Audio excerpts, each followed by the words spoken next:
Should be on. I mean, you're close enough. I'll mic check this. Sure. Yeah, I want to say thank you first and foremost for coming and speaking to us all. It's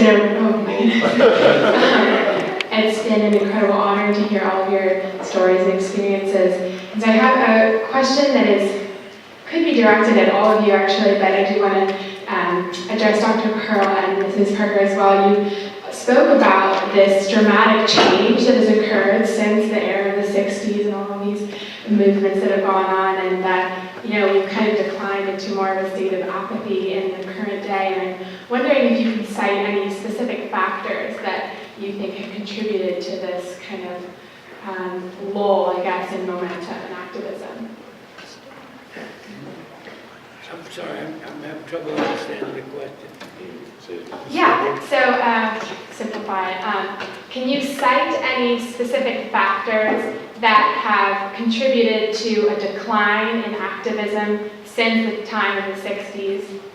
Well, there are two. I can answer it two ways. My mother. My mother would not tolerate me not being active. And she was both the funniest and toughest woman I've ever known. And she just refused to be beaten down no matter what. But the other thing is the times. These times demand you take action. Let's go back and talk about, I grew up in an interesting family. I'm Jewish. My father was a strong Zionist, member of the labor Zionist. My mother was an equally strong anti-Zionist. I think you can figure it out by now that I'm my mother's son. And we have to understand how much we have done to contribute to this kind of occupation. Every effort that the United Nations that we created has made to try to do something about it, we vetoed it. As many as 180 nations have tried to do something about that, and we vetoed it. You vetoed it. It was done in your name. It's time for you to make sure that your name is not that much defamed. Every one of these things that the people talked about are issues that demand you to take action. And so that's how I grew up. I grew up with being told it was my responsibility to take action and do it as well as I could with a good sense of humor. Because without a sense of humor, you're going to go down. And it's not that I wasn't opposed. I mean, the University of Oregon faculty tried to get me censured for undermining the standards of the University of Oregon, and I was put on trial. And there was 40 of the deans and department heads that were there to tell me, and the president said, Art, you've been, quote, said, you undermined the standards of the University of Oregon. How do you answer that? I said I was perfectly willing to undermine the standards of the University of Oregon if only it had any. And then I point out the absurdity of that. But I then point out what they call standards were racist and sexist and classist. So how can you call those standards? Those are things you have to oppose. And I think I did it with some humor. And I think if I understand your question correctly, what you want us to address is the apathy, and what do we see as the problem which led from all the activities in the 60s and 70s to all the apathy today. A lot of people that went through the movements thought, okay, we got it. We got the Civil Rights Act. Women, they can go to work. Even though we still don't make as much as men, we got it. We're there now. And our government started preaching, we've done everything we can. We're there. There are no problems. And unfortunately for us, we buy that. Whatever our government tells us, we buy it. I like the fact that I heard the words critical thinking. Young folk, you're very privileged to be here today. I want to tell you that. You won't get this education in your schoolroom. Question. Ask questions. I have learned sitting here with this distinguished panel. And I am so excited about my new knowledge. The apathy comes from the privilege we have just as citizens of this country. And I want you to know, I am baffled, though I understand, by white privilege. I'm baffled because nobody white understands it. But everybody of color know what it is. And so I had opportunity a few years ago to visit the Fijian Islands.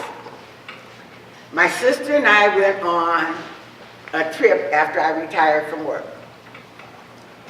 And you know what? I began to understand privilege.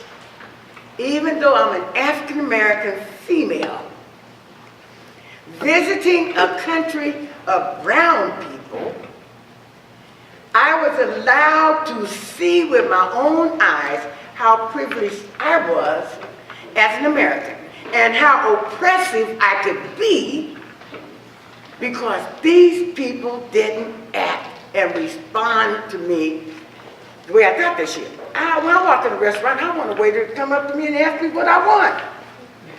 And I want them to serve me. I don't want to go through a line and pick out things and cart it to a table and sit down and eat. When I want eggs and bacon, I'm not talking about curry.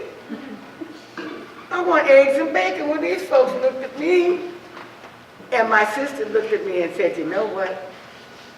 We are privileged black women Americans coming over here, bringing our standards to this country and thinking they should cater to us. So I can understand privilege, and I'm not beyond it. And I hope I learned a lesson from that. I know I can be oppressive, and I don't want to be. That's not my intent. But sometimes it comes so natural to us that we just sit down and let it happen. And that's what I think. The activists, we're tired. You know, you're out here beating the drum so long till you just get tired. And so there's nobody prodding you to say, it's not over. And if you're not careful, it will be done over. You see the Voting Rights Act and how they have watered it down? You see they're asking people to show their identification in order to vote? Gosh, it used to be for my folks to vote, they not only had to show identification, they had to pass a test. And then they had to pay a poll tax. And then 99 times out of 100, their vote was probably cast in file 13. But we allowed our government to roll back the power that was in the Voting Rights Act. When we do that,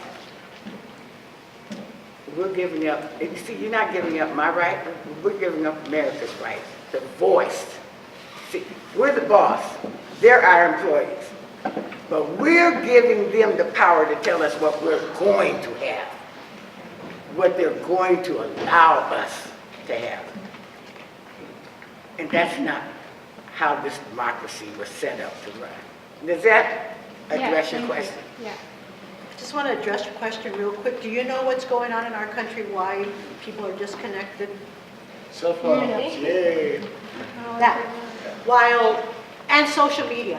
While social media has been a form of empowerment and liberation, it has also been a form of oppression.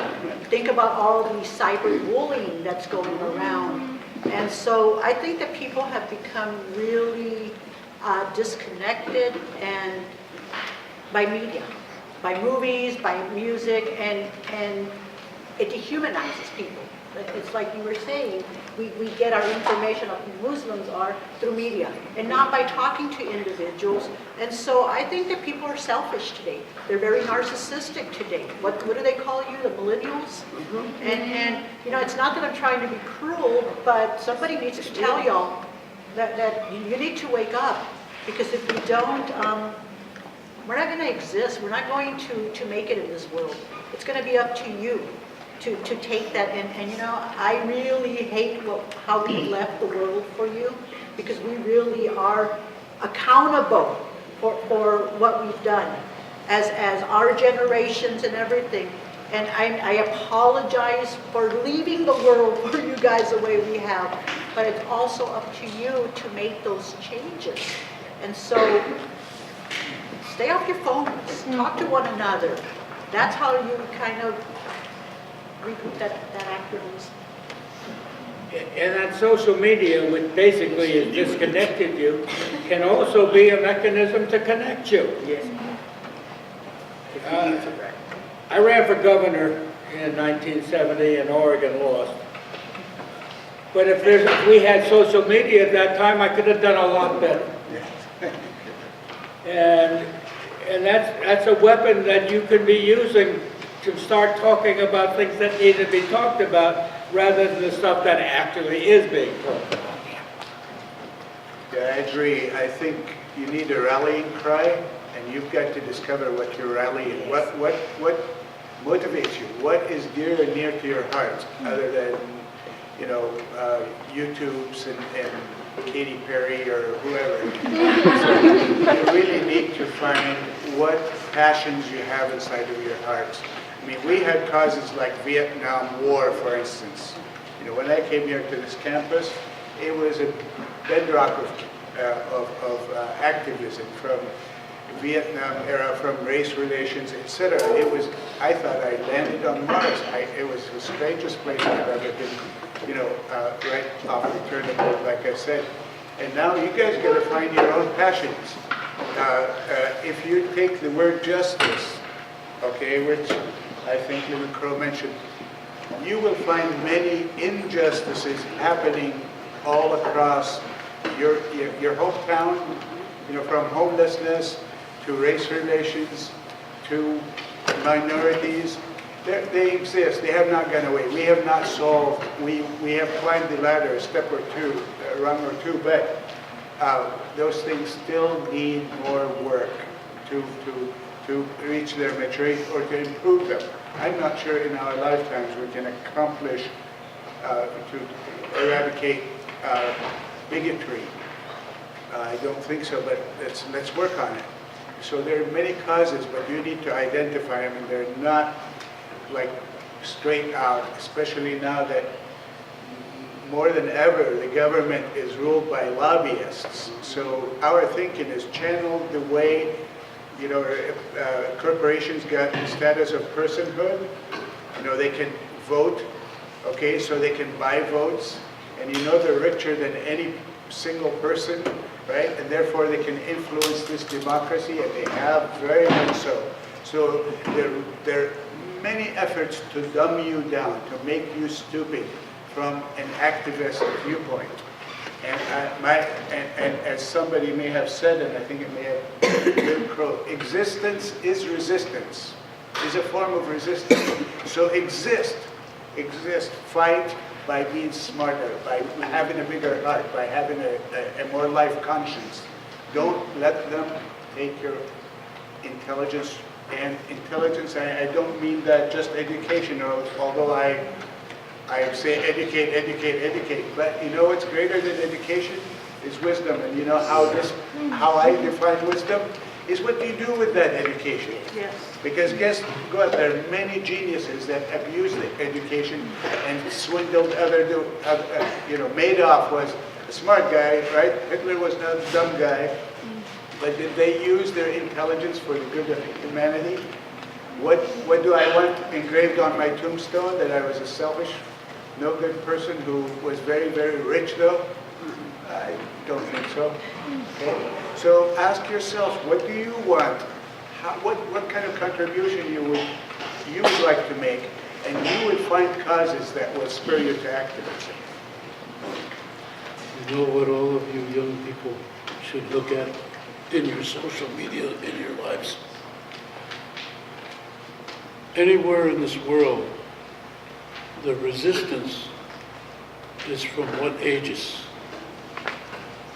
18 to 30. The activism, the incarceration, the picketing, all of the words that is used in this disgusting tongue. I don't resent English. I don't despise English. I don't hate English. But being a person who speaks English daily and all the time, I want to talk to someone. So this is what I do in a lot of situations. Iniiliapta koliakta neite evachu. Chante osha te iniela kidi ogoliwa yana kidi mija te iaka. Na peo kotin inio slovaka kidi. Iktinchi no taronkai manawa he iacha. Irista nistola ka ogoliwa yakta neite edecha. Mija to ajani dia. Chante ka welia edecha. Initially, whenever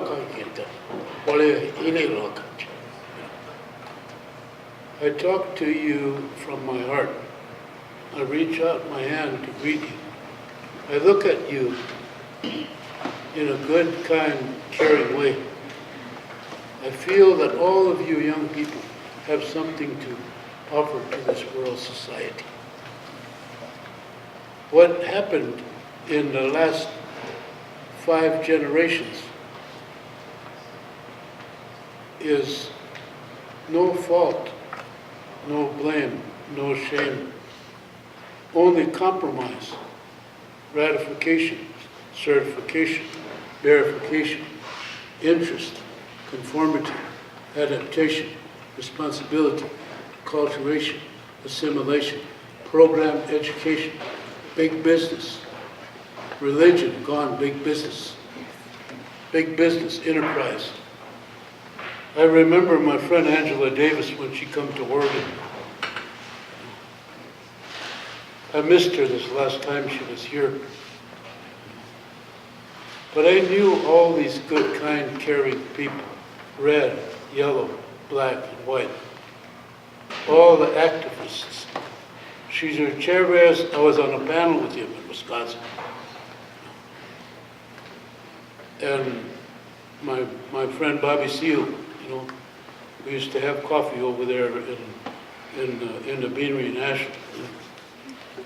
But Everything's still alive. what's that? I think about all my friends, and because I pick it with them, I marched with them, got to march with Dr. King, but I'm not old, but I'm not young. I refuse that elder status, that elder stuff, like you were talking about. It's just, I understand the racism, racism and sexism and ageism and classism. They're all the same. They don't come from the mind. They don't come from the inner spirit. They don't come from the inner soul. We're not taught this.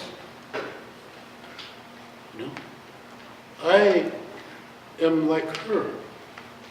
When I went back to my home reservation where I grew up, I went to the little town where I used to go drive my team and wagon with my grandparents. It's called Chamberlain, South Dakota. That's where the St. Joseph's Mission is, where I went to school as a little boy. When I went back there in my early teens, I went into that Black Derby restaurant where I couldn't go. I went in there and sat down, And I waited, and I waited, and I waited, and I waited, and I waited. Nobody come to wait on me. So I went up to the cash register with a $100 bill, and I say, hey, is this good in here? And they didn't say anything, so I used to smoke. I took out my lighter and lit it, set it on the counter. You should have seen them hands try to grab it, you know? And the manager come over there and he says, you having a problem? I said, no. And just then, the sheriff come in, you know? And Burl Taylor looked at me and he says, Eddie, are you causing trouble? I looked at him and I said,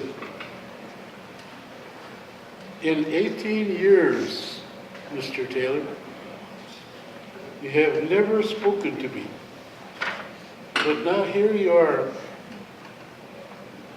asking me if I'm causing trouble. You know very well that I've been a troublemaker in this town since I was 7 years old. You know, when I tried to save my grandfather from getting beaten to death in this town. So all of that is, I call it ugly talk. I call it obscene and nasty and mean, indifferent, crude and rude, boring. Like this language here, that it's a worldly language. It's a language, it's a universal language spoken all over the world. And me and her can't speak our language. He can't speak his language.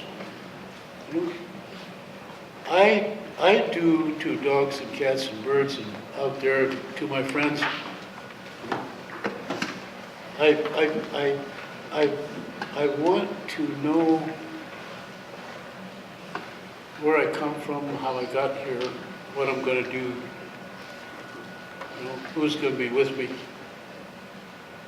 So that's why each and every one of you, you got questions in your heart, I know you do. You got ideas in your head. Please, do not let anybody put ideas in your head. You know, you have your own thought. You have your own opinion. You have your own desire. You have your own true feelings, your inner feelings. Attitude and personality are great, but you have to change your thought, not your opinion and personality. You have to develop a different way of thinking, not an attitude, not a way of treating yourself and others. It's good to talk all that, you know.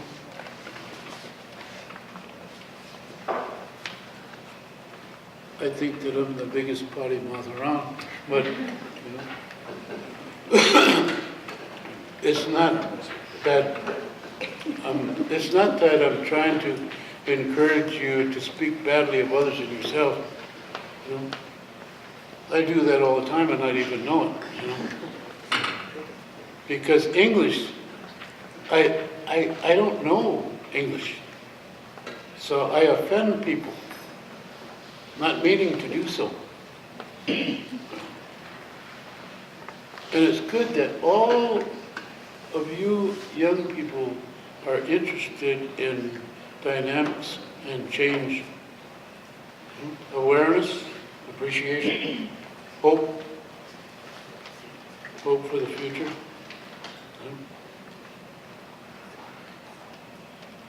These two mothers sitting here.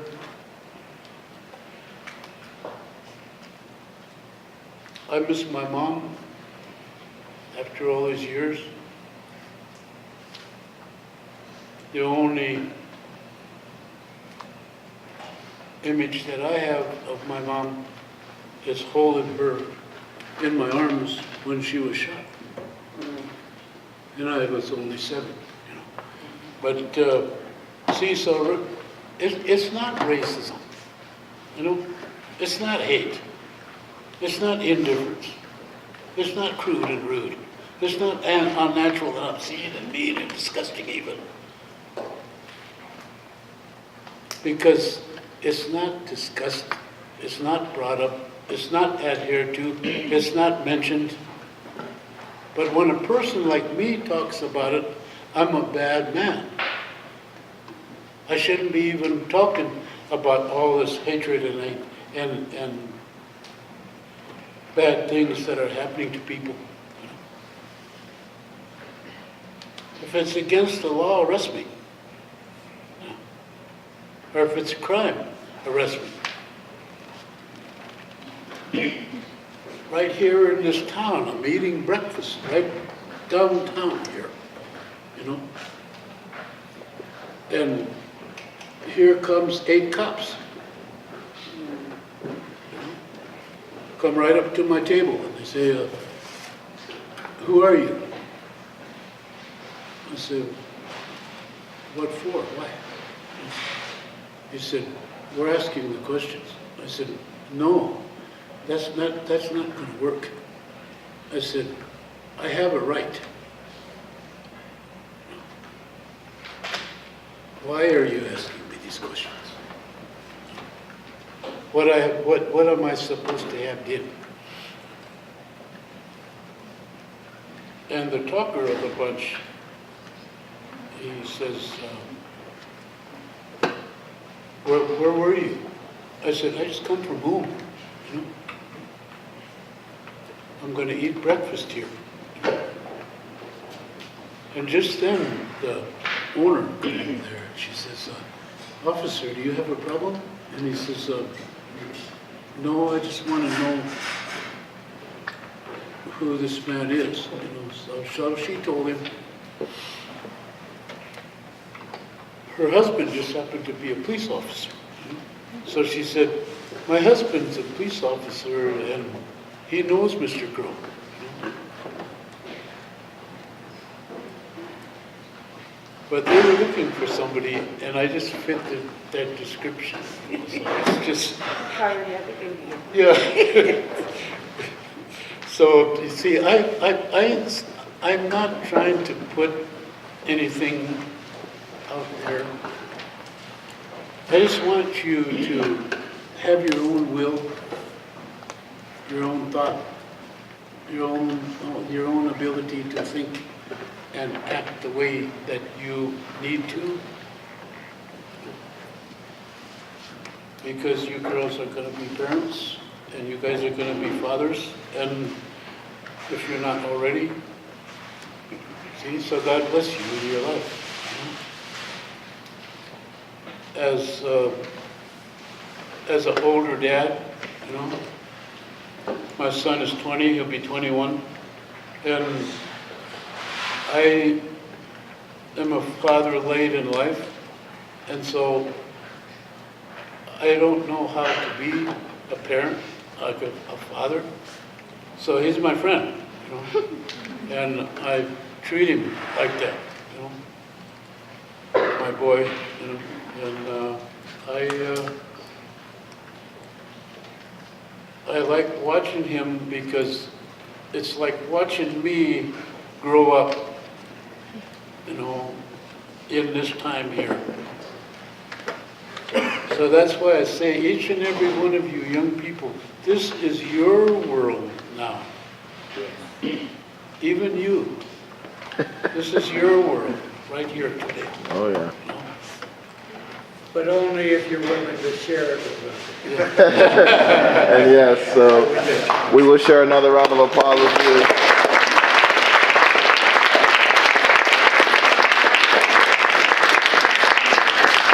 So one more thing we want to share with you all is lunch. And so we will ask you to be, we're going to let the elders, our presenters, fantastic presenters, go in lunch line first. And I'll ask you if you can sit like in separate tables, because I'm sure like they're gonna flock to you, so we want to spread you out. There's a lot of questions that went unanswered. Yeah, y'all answered that one question for a while, which is great. So if you can just spread yourselves out to give people plenty of space to come and talk to you, that'd be fantastic. So let them go ahead, and then we have some mentors who are gonna go right before you all, and then you can line up. So maybe if we have the line loop around like towards, like kind of from the door.